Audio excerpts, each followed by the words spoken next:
What is going on, everybody? Welcome back to the channel, and today it is time to review Ghostbusters Afterlife. I just got out of the movie theater and I'm about to give my non-spoiler thoughts, but if you do want to go into the theater just knowing absolutely nothing, you could wait till later to check this video out, but I will definitely try to keep the spoilers non-existent in this review and be as vague as possible. But we'll talk about some of the actors and some of the things I liked and some of the things I didn't like without getting into specifics in this review. And everyone's probably wondering right off the bat, did I like it? What did I think about this movie? Was it better than Ghostbusters 2016? Actually, hell yes. Not that that's a very high bar, though. And yeah, it definitely was a much better movie than that.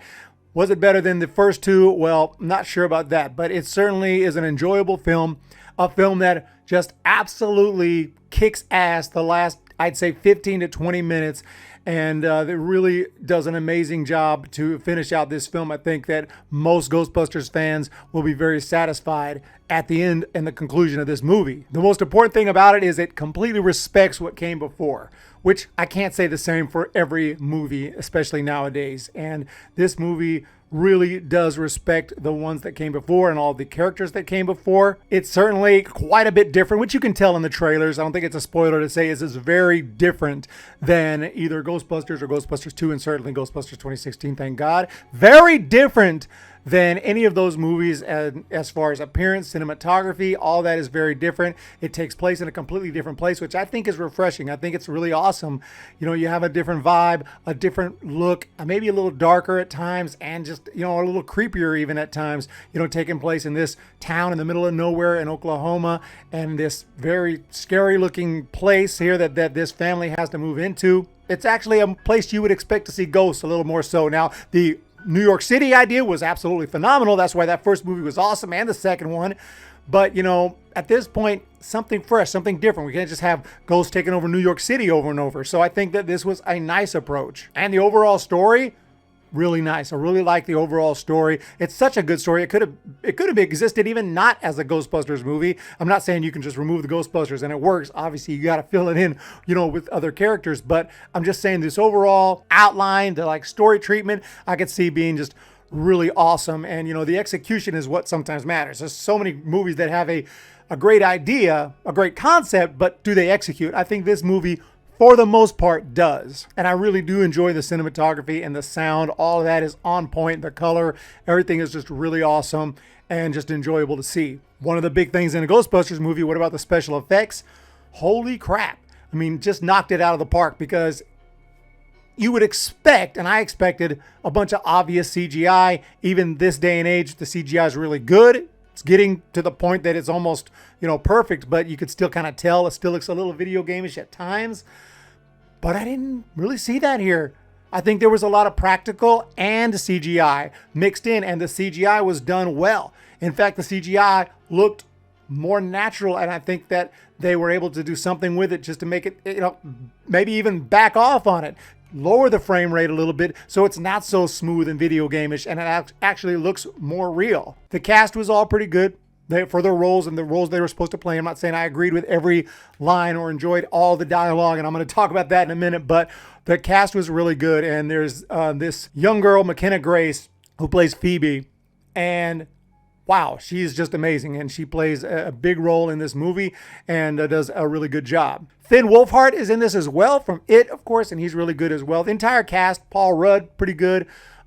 Pretty good for the most part for what they were given. I'm not saying that they were given crap. I'm just saying I didn't love every single minute of this movie, and that's what I'm about to get into. But the overall takeaway is that this is really good. Loved the final act, the last 10 to 15, 20 minutes or so. Thought that the beginning was also badass. The intro, the way it kicked off, was pretty damn cool. Everything in between, there were some cool moments there, but there were also a few moments I didn't care for, which I'm about to get into. So one thing that I thought was going to be a negative, I do have to mention, and I can't really get specific in a non-spoiler, but there was something that was happening, and I'm like, no way, dude. That makes no sense. That could never happen. What is going on here?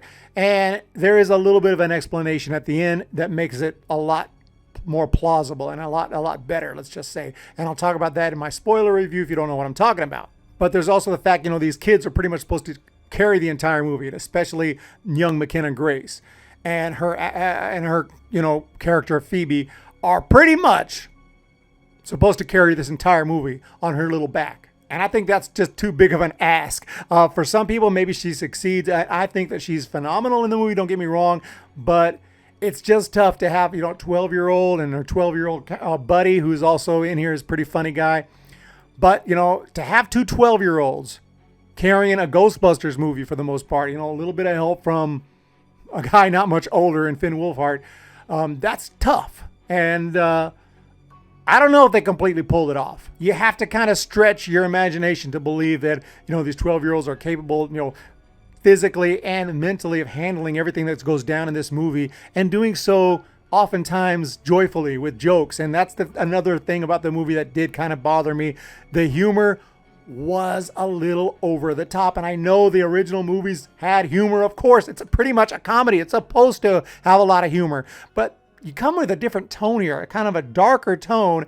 And then when things really go down, when things get really crazy, I can kind of see Peter Venkman throwing out a little joke. But children like joking, and they're seeing just horrible things happening to their family and to I don't want to get into spoilers, but let's just say the reactions and some of the jokiness of this movie, I felt over the top, and it really wasn't that funny too. So at least make me laugh if you're going to throw in jokes at weird moments. And it almost reminded me of things that I saw in Jurassic World Fallen Kingdom. Like, big reason I didn't really enjoy those two movies was just over the top, constant joke.